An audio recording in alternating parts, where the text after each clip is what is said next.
Hemmäňize salam. Siz Texnofos kanalına taýin bolsaňyz başlaýar. Bilintinde bakdaletin hakanlı.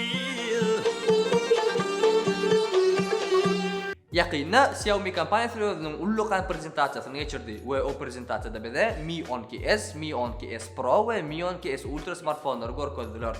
Dogry aýtsam, täze smartfonlar ýylyň başynda görkezilen Mi 12 seriýadan kän bir tapawutlanok. Esasy we ýekece ullukan wajib aýratynlyk bu Mi 12S Ultra smartfonu degişil boldy. Aýtmaklaryna görä bu smartfonu häzirki wagtda iň uly kamera sensory oturdulypdyr. Ve yeni de Xiaomi'nin aýtmagyna görä bu smartfon şu wagtky flagmanlaryň luboýundan iýje gowy suratda düşürýär diýip aýtýar. Gynansak da smartfon biziň elimizde ýok. Şoň üçin biz onu test edip size bir plan diýip bilemdik. Mi 12S we Mi 12S Pro smartfonlar barada aýtsak, olar hassa ýüri kysgynjyrak boldy.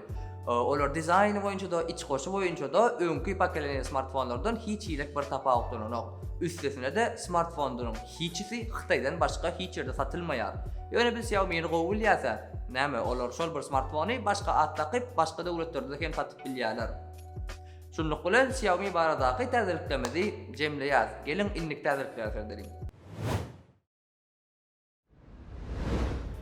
Nikon zirkalny kameralaryny çykarmagyny betetdi. Ay bolýa bize näme? Bize barbyr kendinden düşürýär.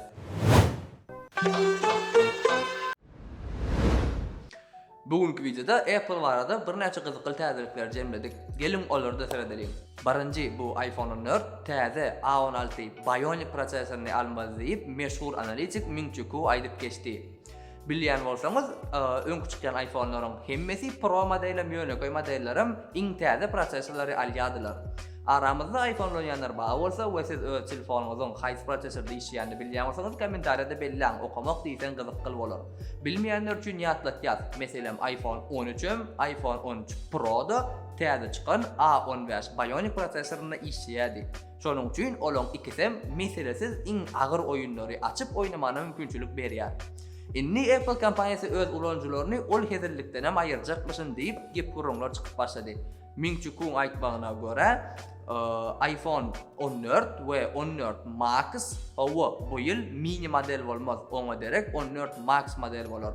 Käbir köne prosesorda işler diýip aýdyp geçýär. A16 Bionic täze prosesor bolsa, diňe 14 Pro we 14 Pro Max smartfonlarda goýuljakmyş. Näme diýeň? Diýsen gynançly habar. iPhone 14'ün nähili boljagy dogly belli dälkä, eýýän bir topar insiderler iPhone 15 barada da gyzykylja fakt çagalar oklap başladylar. Aýtmaklaryna görä, iPhone 15'de periskoply zoom kamerasy boljakmyşyn. Bilýän bolsaňyz, şu Android smartfonlar, Android flagmanlar 5-10 esse suraty kaçystwan ýitirmän goýuly diýip bilýärler. Bulan ähli şol periskoply zoom kameraň bolanlygy sebäpli amala aşyrylýandyr. iPhone bolsa gynansak da 2 ýa-da 3 esse suraty goýuly bilýär. Ondan aňarykysy hem kaçystywa bulaşyp başlaýar. Näme üçin Apple'ın bu tehnologiýany öz smartfonlaryna oturtmadygyny diňe Ming Chi Kuo bilýärmişin. Onuň aýtmagyna görä, esasy problema bu Samsung bilen bolan patent dawasyndanmyşyn. Sebäbi periskoply kameralaryň öňdürýän esasy bölegini Samsung çykarýar we patentler Samsung'a degişli.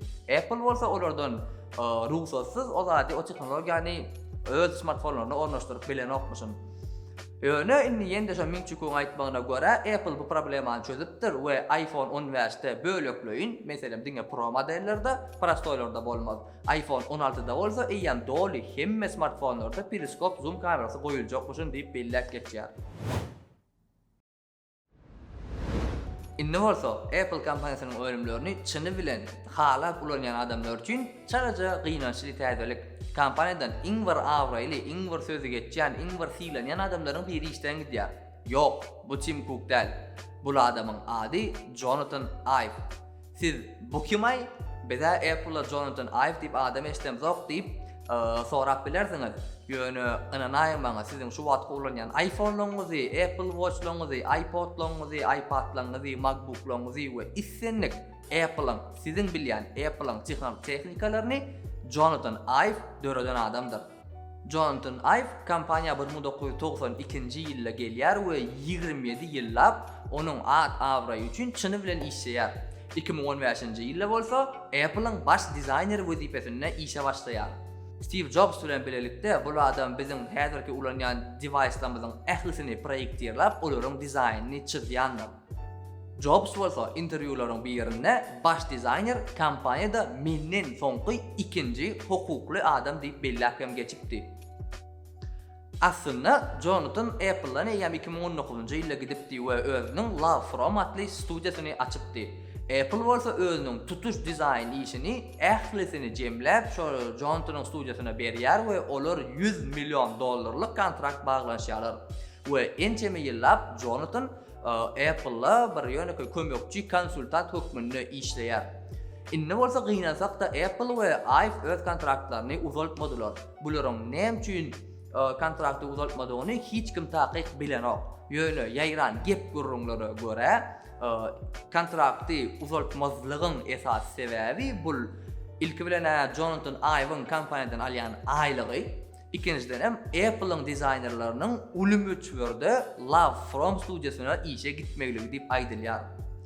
Dogry aýtsam bu täzelik meni diýsen gynandyr sebäbi Jonathan Ive Apple'ın bir ad awray üçin ören köp işleri eden adam, eden dizayner, şol Jonathan Ive'ın tapan çözgüçleri esasında da Apple ençeme ýyllap hem dizaynda hem tehnologiýalarda bir öňde barjy orunlarda durýardy. Indi nähile boljagyny görübererse. Şunuň bilen biz bugünkü videomyzy jemleýär we indiki videomyzda görüşýänçek sag bolun. Bally patraga da patpsat etmäni ýatdan çykarmaň. Oglanlar dogrudanam diýsen gyzyk memler paýlaşýarlar. Bizim öz accountlarymyzy Instagramda, TikTokda, YouTube'da hem ýerlemany ýatdan çykarmaň. Aram bizim gyzyklyja zatlary goýup durýar. Ýene bir sapar sag bolun. Bilinkinde baklanysyn hakanly. Auditoriýamyz gastuly bolan soň reklama alýandyr. Näme diýeň? Davay. Somso, Sony, Pamador, Valvatrak, TCL, Samsung. Aşağıdan hem näme dogry aýdylýandygyny bilýär diýip. Ben aýnan başa.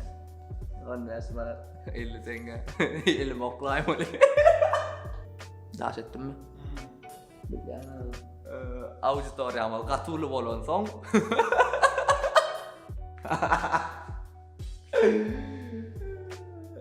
Barya bedem adamlar görüp başlar, esasında da peýdalar ýetjek bolýar so adamlar üçin. Düşnükgülje bir maksimal düşnükgül dille düşündirjek bolýan bolyn bolanokda garymda wada taliplan dille. Maksimal ýeňilje düşündirjek bolýan bolyn. Şuň bir kommentary ýazdyr, şuň gördüm ony. Ýa-ni videony açamdalay. Tipa oglanlar etýän işiňe ýaman gowy türkmen diline tehnologiýalar barda aýdyp beren kanal ýok. Orslardan, türklerden görende käwagt hemme diýen zadyny düşünemok diýip ýazypdyr. Tipa onuň bilemok. Korоче bizinkini görende hemme zady düşünýärmisin, biziň aýtýan zatlarymyzy düşünýärmisin pakany mer bilýärmi? Oka bu ýsoň gitdim. Sen bir adam kommentary ýazypdyr. 10 taraqda adam kommentary ýazaýdy, beginjimden adäller. Ay bolýar. Stand up tutardy.